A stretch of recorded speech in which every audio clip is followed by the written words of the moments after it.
Oke, jadi terus ini ada pertanyaan sebelumnya dari Ed Kurniati _FK, berapa jam virus dalam mayat? Apakah masih menular? Udah dijawab tadi ya dok ya? Ya masih bisa ya, dalam waktu 9 jam itu masih bisa dari cairan-cairan yang keluar dari jenazah.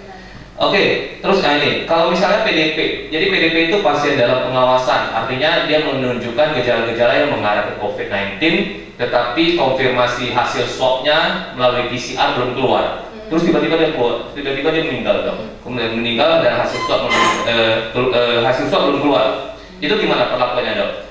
Perlakuannya tetap kita jenazahnya tetap kita anggap infeksius karena lebih baik kita waspada ya dok ya. Jadi tenaga kesehatan yang memulasarankan juga disarankan menggunakan APD lengkap. Nah, kalau untuk sampelnya sih kalau misalnya keburu ya dok, misalnya meninggal sebelum ambil sampel itu bisa diambil di ruang perawatan sebelum kita pelasaran jenazahnya. Oh gitu ya. Oh ya, berarti PDP belum sempat kita swab. Iya, itu masih bisa kita swab ya di kita ambil ya? pas sebelum kita lakukan disinfeksi. Itu menurut PDFI, Perhimpunan. Oh bisa ya, bisa kita swab ya. Oke. Jadi tetap intinya adalah APD. Ya, Protokolnya harus diikuti ya, APD ya. APD-nya mesti lengkap sekali. Oke, terus kemudian pertanyaan berikutnya. Oke, ini sepertinya dari Ibu Utata, kayaknya pertanyaannya ini hampir sama nih ya sebelumnya ya. Ya, berbagai pendapat yang berbeda, bahkan di dokter kita, antara kata kita dokter juga yang bilangin kalau misalnya udah meninggal jenazahnya terus langsung mati virusnya, enggak ya. Tadi kita udah jawab bahwa masih ada kemungkinan, memang sih belum ada penelitian pasti banget, tapi 9 jam itu masih bisa ya di dalam jenazah. Terus ini mana yang benar kok? Jadi ada yang berpendapat langsung otomatis mati, ada yang berpendapat waktu kurang lebih dari 8 jam baru akan mati. Ya. Kalau kita mungkin pegangannya kematian seluler tadi ya, banyak ya, tergantung variasi ya. Oke, jadi pertanyaan di sininya udah habis. Saya contekkan dulu, ya kan? Ini ada yang tanya. Dokter IP kan yang jawab. Assalamualaikum dokter, saya mau tanya mengenai tata laksana jenazah yang positif terkena COVID-19. Oke, kita udah jelasin apa sebenarnya alasan mengapa jenazah harus dibungkus dengan plastik dan memakai peti. Udah kita jelasin juga. Apakah virus tersebut dapat tetap hidup di manusia yang sudah tidak bernyawa? Kita udah jelasin juga ya bisa. Atau butuh waktu agar virus tersebut mati di setiap jenazah, makanya perlu metode pemetian itu dok. Udah tadi ya. Ya betul ya, karena ya jadi agak virus itu butuh waktu, sehingga kita butuh proses-proses itu untuk memastikan bahwa selama virus itu belum mati di jenazah jangan sampai menularkan. Oke, terus dan mandi sebenarnya gimana tuh? Dan mandi sebenarnya gimana itu dok untuk jenazah yang terpapar COVID? Apa iya pakaian jenazah tidak lepas? Apa iya pakaian jenazah tidak lepas pada saat memandikan? Kalau misalnya ada yang pengen memakaikan yang harus itu gimana dok? Ini menarik ini. Terus gimana supaya kita ubah mindset orang banyak agar bisa menerima jenazah yang terkena COVID? Kan kasihan kalau melihat penolakan yang sudah terjadi di beberapa wilayah. Nah, gimana ya? Dengan memberikan edukasi ini kita harap banyak yang nonton, banyak yang menyebarkan, banyak yang ngasih edukasi menggantikan kita karena udah nonton kita di sini, jadi bisa mengedukasi masyarakat sehingga tidak terjadi lagi penolakan jenazah. Nah, kita kembali lagi ke pertanyaan yang tadi. Ini seru nih. Jadi kalau misalnya pengen nih keluarga pengen ini diganti pakaiannya, kayak misalnya pengen diulus lah, pengen pakai baju lah ya kan, apalagi misalnya yang Tionghoa segala macam itu kan pengen ada ya tuh bajunya mesti jas segala macam gitu ya. Itu gimana dok? Itu gimana? Itu sudah ini yang mungkin jadi pertanyaan gitu ya. Dan itu berbeda-beda ya. Itu berbeda-beda kan, bahkan banyak ada yang banyak maunya nih gitu. Itu boleh nggak sih gitu atau gimana sih? Sebenarnya tindakan untuk memakaikan baju itu terlalu banyak manipulasi di tubuh jenazah, itu tidak disarankan dok. Ya nanti cairannya akan keluar walaupun kita sudah tutup ya dengan kasa ini. Benar. Nah di fatwa MUI sendiri dikatakan jenazah itu pakaiannya tidak dilepas dok. Bisa dimandikan, bisa ditayamumkan juga. Itu dari fatwa MUI. Kalaupun seandainya nih pengen digantikan baju ya di ini, tetap prinsipnya adalah jenazahnya sudah didisinfektan Terus yang melakukan ininya harus petugas, dan itu kita harus edukasi dulu ke keluarganya, dan itu menggunakan APD lengkap, Dok.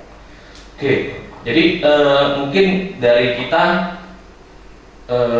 gimana ya? Maksudnya, marilah kita saling menjaga ya.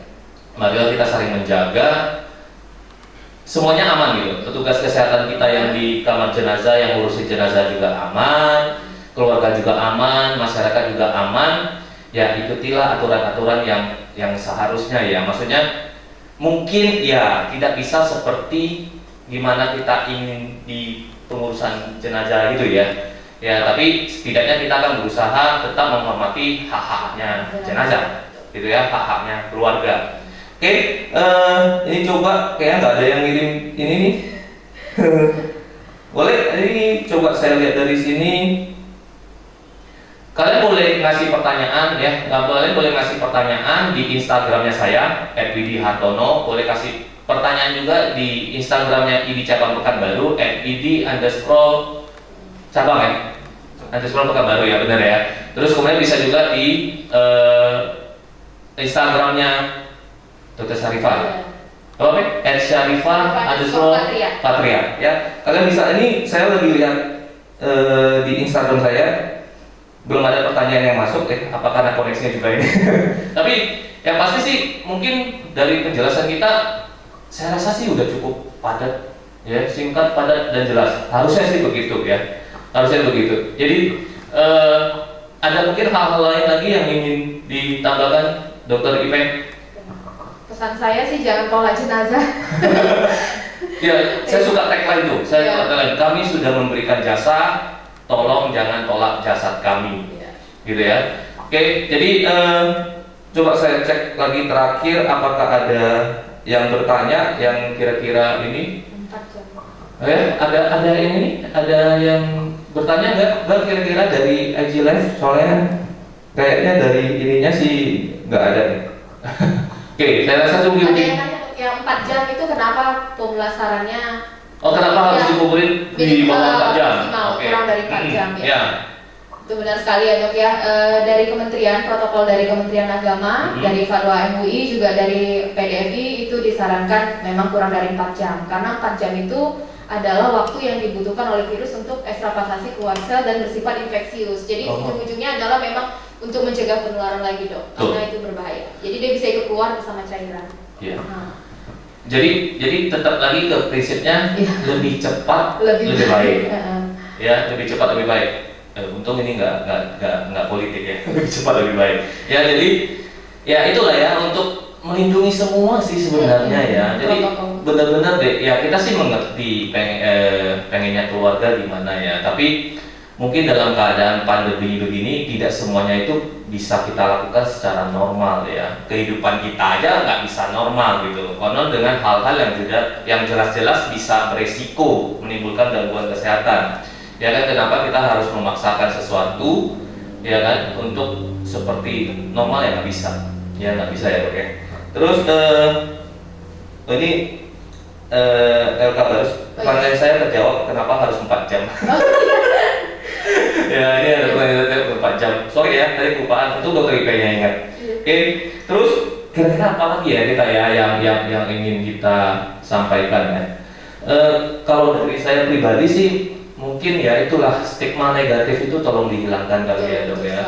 Jadi tujuan kita dari edukasi hari ini itu ingin sekali menghilangkan stigma negatif yang bilangin yaitu jenazah pasien sangkaan atau konfirmasi COVID-19 itu wah kayak betul-betul ini adalah suatu barang yang harus dijauhi gitu ya, harus ditakuti, pokoknya jangan dekat-dekat segala macam. Ya ada benarnya, tapi bukan sampai yang gimana banget gitu loh sampai ditolak. Bayangin aja kalau misalnya itu di keluarga kita atau apa kita yang begitu ya, gimana perasaannya kita gitu loh.